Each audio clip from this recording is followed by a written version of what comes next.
Hey, greetings everyone, and welcome to the Old Coot Camper YouTube channel. I'm Jim, and I'm, well, old, I guess. Hey, if you're a subscriber, welcome back. If you're new, hey ho, and welcome. 3 years ago, I purchased an RV, and since then I've been exploring the Wisconsin State Park system, and today's episode takes us to Buckhorn State Park. So if you want to see other state parks, visit my channel, or better yet, subscribe and hit the notification button so that you know when I upload another video, which, by the way, isn't all that often, so your notification bell isn't going to be ringing off the hook.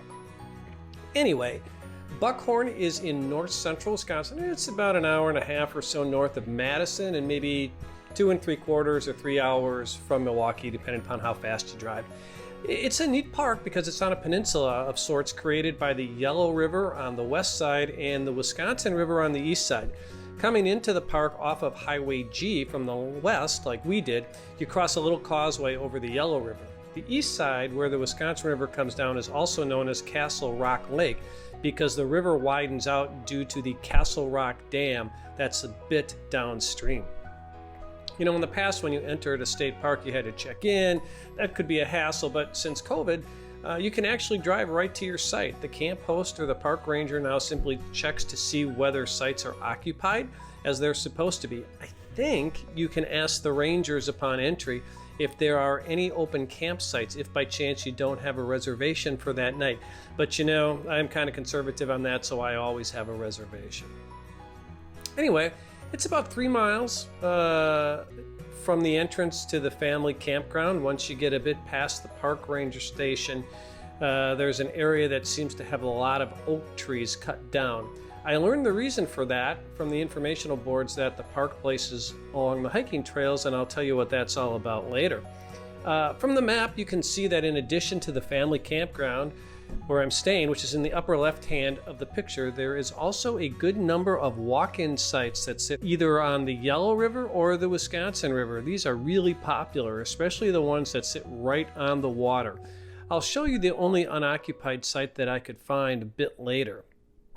According to the summary that's posted on the Wisconsin State Park website, there are 69 family campground sites, of which only 17 are electric and 21 tent walk-in sites. However, in looking at the map of the campground, I think I counted over 50 tent walk-in sites, so I'm actually not sure what the deal is there and why there seems to be such a big difference. So I really don't know how many campground sites there are. Anyway, the bugs were not bad at all during the day at the family campground, but at night the skeets come out in full force, and not surprisingly, they were always pesky on the trails regardless of the time of day. It's pretty marshy around here, so no doubt that there are plenty of them. Make sure you have lots of bug spray if you come visit in spring and summer. That is for sure. So here's a quick tour of the rest of the family campground.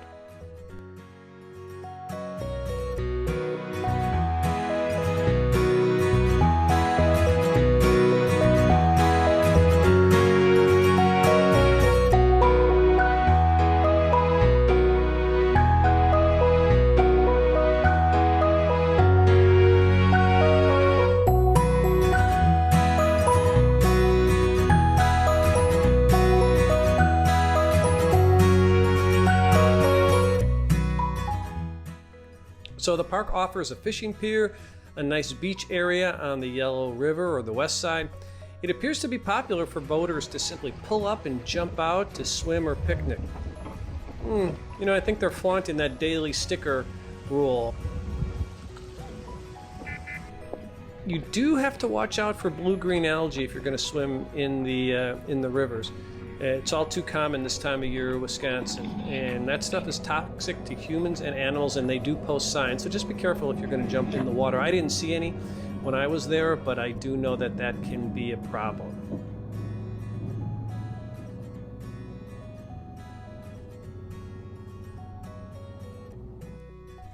On the east side, there's a canoe rental area where you can follow an interpretive route along the marshy areas. I really wanted to do that, but found that they only rented canoes over the weekend, and that was the only time they could find enough help to actually wash the canoes after each use, which is another impact of COVID. But the wash requirement and the inability to find help apparently is common everywhere.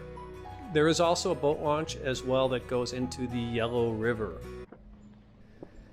At the start of my morning hike, I ran into this fellow who clearly had designs on getting to the other side of the road, but he was polite and gave me the right of way.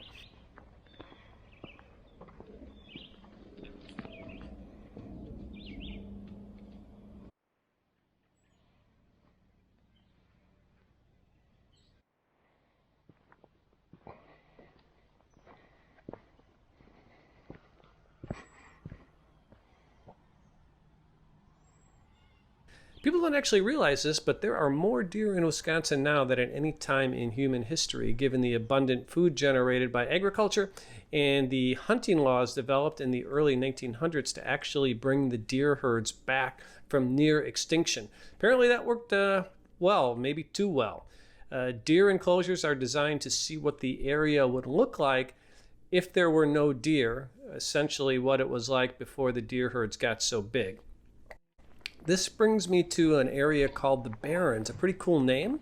Anyway, prior to settlers, there were large areas of few trees and lots of underbrush. However, settlers cleared these for farming, but when they left, oak trees took over, and now there's a fungus called oakweed, I think, which is killing a lot of the oak trees, and that's why a lot of them are down, but the DNR is using this as an opportunity to recreate the Barrens and the life that went along with that. Apparently there are some unique flowers and endangered species of salamander and tortoises, which they're hoping to bring back.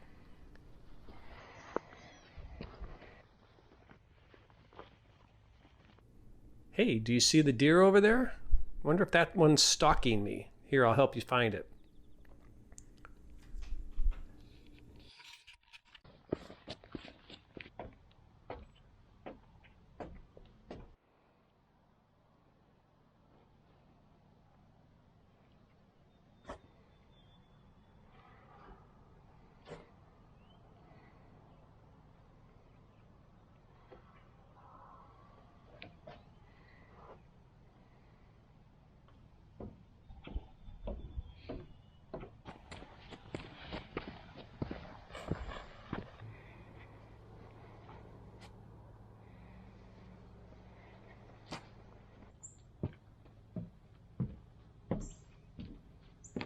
Friends, Romans, countrymen, lend me your ear.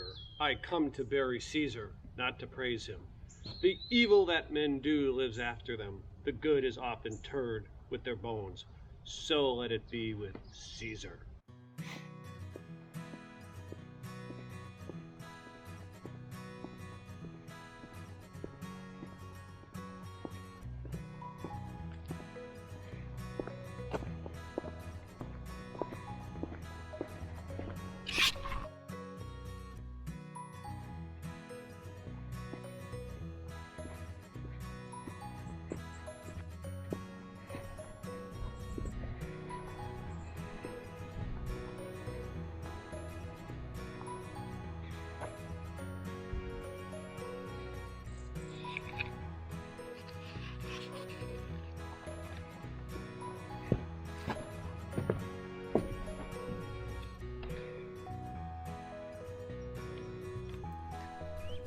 There's about 10 miles of trails at Buckhorn, and normally I would have hiked them all, but on this trip I did some off-park activities, which included visiting a local bar for a beer and a sandwich and taking a quick run to Canoe State Park to see the Indian petroglyphs, which I had heard about. They were a bit hard to make out, but it's clear that vandals of ancient Indian art is not a new thing, not a new phenomena. The clearest inscription on the rock was the name of somebody by the name of A.V. Dean of New York, who defaced the wall way back in 1861. You know, I really like Buckhorn State Park and hope to get back there to hike the trails I didn't get to. I hope you enjoyed this video, and if you have any questions about Buckhorn State Park, leave a comment down below. Cheers!